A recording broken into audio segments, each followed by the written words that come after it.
Epílogo. Esta es mi historia. Eso es lo que voy a decir una vez haya terminado. Dejé las fuerzas. No había nadie vivo para detenerme. Después de regresar de esa última misión en África, sentí que faltaba algo dentro de mí. Me tomó un tiempo darme cuenta de esto, y mientras tanto, muchos de mis colegas sugirieron varias formas de asesoramiento. Aparté todas las sugerencias bien intencionadas a un lado. Después de mi regreso a Estados Unidos, descubrí que la gente hablaba de una forma que descubrí demasiado rápido y resbaladizo. Me encontré incapaz de participar completamente en las conversaciones. Era muy difícil unirse, así que dejé de hablarle a la gente. Un día, mientras estaba escondido ermitaño en mi casa, sin hacer nada, recibí una identificación y una contraseña en la publicación. El sobre estaba en relieve con un logotipo de la empresa Infosec de aspecto caro. Era la compañía a la que mi madre se había suscrito. El sobre estaba dirigido a mí. La carta sellada explica que, según los términos de la cuarta enmienda a la Ley de Protección de Información Personal, cuando una persona muere intestada y sin instrucciones específicas para la disposición de sus activos de información de suscripción, todas las cuentas quedan embargadas durante 3 años, y luego todas las cuentas de la parte interestatal se transfieren a su pariente más próximo designado en el momento de la apertura de la cuenta. Como tal, y habiendo pasado el embargo, ahora era el propietario oficial de la cuenta de información de una señora Alicia Shepard, fallecida. En esta sociedad nuestra, donde todo está registrado y almacenado para la posteridad, de vez en cuando te encuentras con este tipo de explosión del pasado. Era un poco como estar en un accidente de tráfico, no es exactamente una ocurrencia rara, pero nadie espera que le suceda. Yo no fui la excepción. Sin embargo, no creía que hubiera algo que mi madre quisiera compartir conmigo particularmente. Yo era su pariente más cercano por defecto, mi padre ya había partido de este mundo cuando creó la cuenta, y entonces yo, su hijo y único hijo, fui la opción predeterminada. La carta sellada me proporcionó 2 peligros potenciales. La primera fueron los recuerdos de mi madre en sí mismos. El segundo fue el hecho de que, cuando tenía que elegir entre mi madre que vivía o moría, nunca solicité consultar los recuerdos. Cuando se determinó médicamente que mi madre estaba en una tierra de nadie entre la vida y la muerte y en un lugar que ninguna persona viviente podría esperar experimentar o imaginar, podría haber presentado una solicitud oficial a la empresa de Infosec para obtener permiso para leer su gráfico de vida. Tanto la ley como la empresa Infosec pudieron otorgar una dispensa especial para que un tercero interesado lo hiciera cuando el suscriptor estaba inconsciente o estaba médicamente incapacitado. Nunca puse la solicitud. Solo elegí que mi madre muriera sin leer su gráfico de vida. Me pregunto por qué tenía miedo de leer los recuerdos de mi madre en ese momento.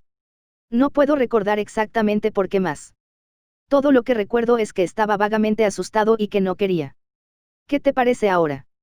Todavía tenía miedo. Probablemente fui. Sin embargo, después de experimentar la muerte de Lucia Sukrova y John Paul, ahora era un tipo diferente de miedo. La tarde posterior a la llegada de la carta fue terriblemente silenciosa. Sentí que la gente me miraba para ver si usaba la cuenta para leer los recuerdos en línea de mi madre. Cuando digo personas me refiero a los muertos, por supuesto. Después de 15 minutos de vacilación, accedí a la cuenta de mi madre y le pedí a su gráfico de vida que compilara su biografía para mí. John Paul me había pasado una libreta en la jungla.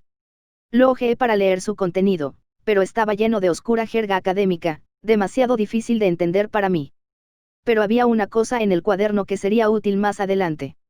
El nombre de usuario y la contraseña de una cuenta de correo electrónico.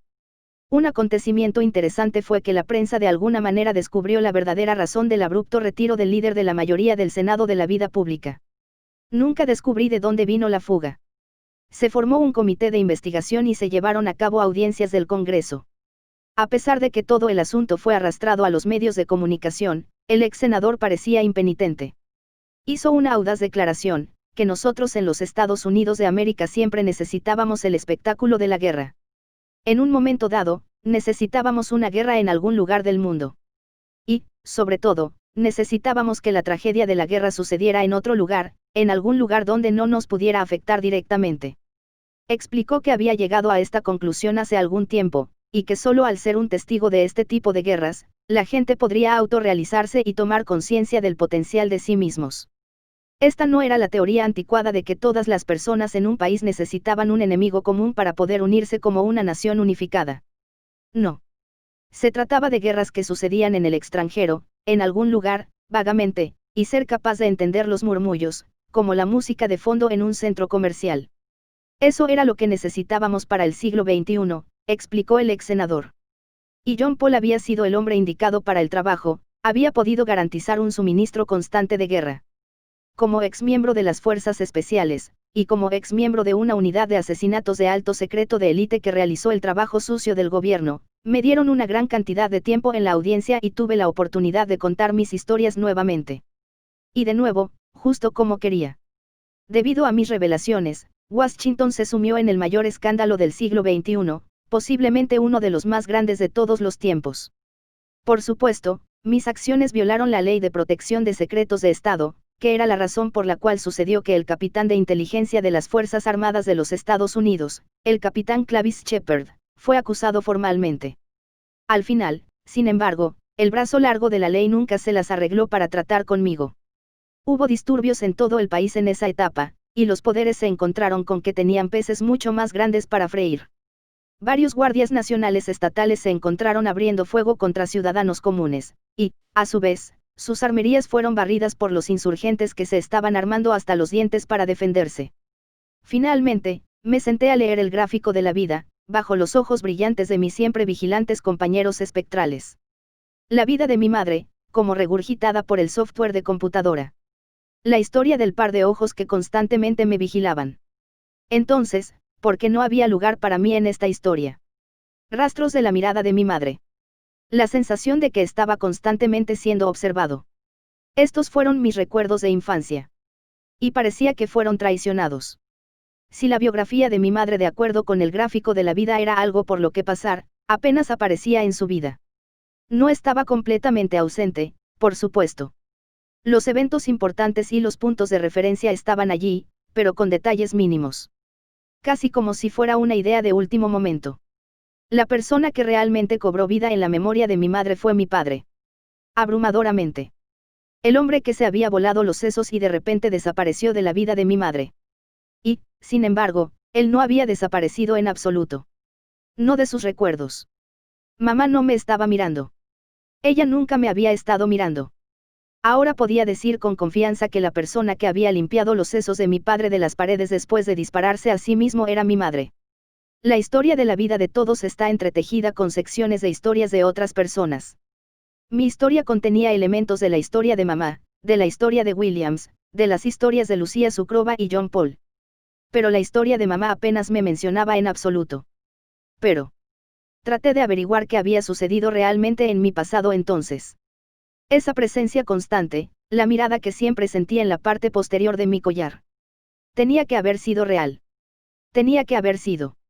Incluso después de todos estos años, todavía podía recordar, vívidamente, la piel de gallina que solía sentir cuando me encontraba con la mirada de mi madre desde los ángulos más exquisitos, como desde ese pequeño espacio entre la cocina y el pasillo hasta el baño. Éramos como dos francotiradores que se atacaban unos a otros y descubrimos la extraña coincidencia de que el otro te estaba mirando a través de su alcance en el mismo instante en que los encontraste con los tuyos. Y, sin embargo, el registro que se suponía confirmaría que esta mirada constante que había sentido sobre mí era en verdad el amor de una madre, era curiosa, desconcertante, desconcertantemente ausente. Entonces, ¿qué demonios era?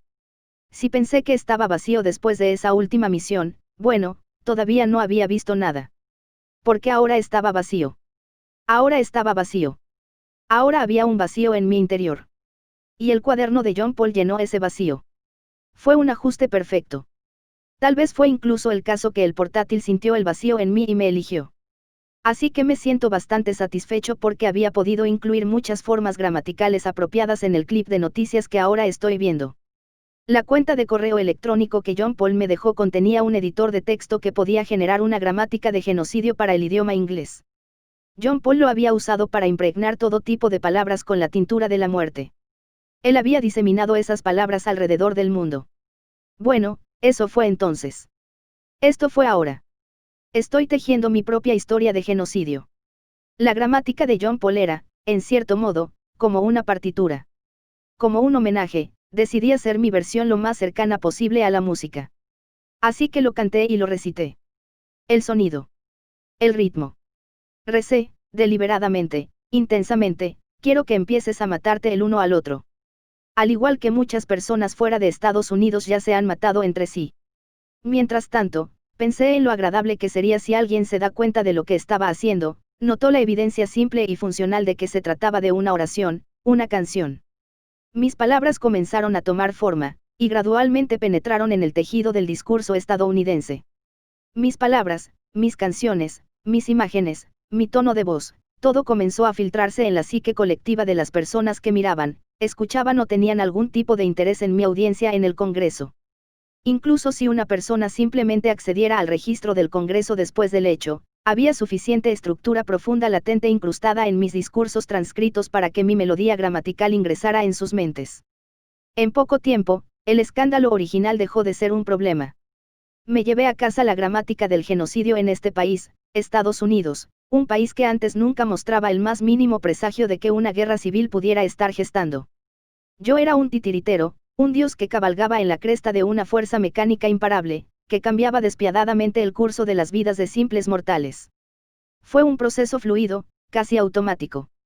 Ya ha habido muchas bajas en todo el país. Y aún no hemos comenzado realmente. El puñado de redes de noticias que aún continúan informa que el país está al borde de una guerra civil total.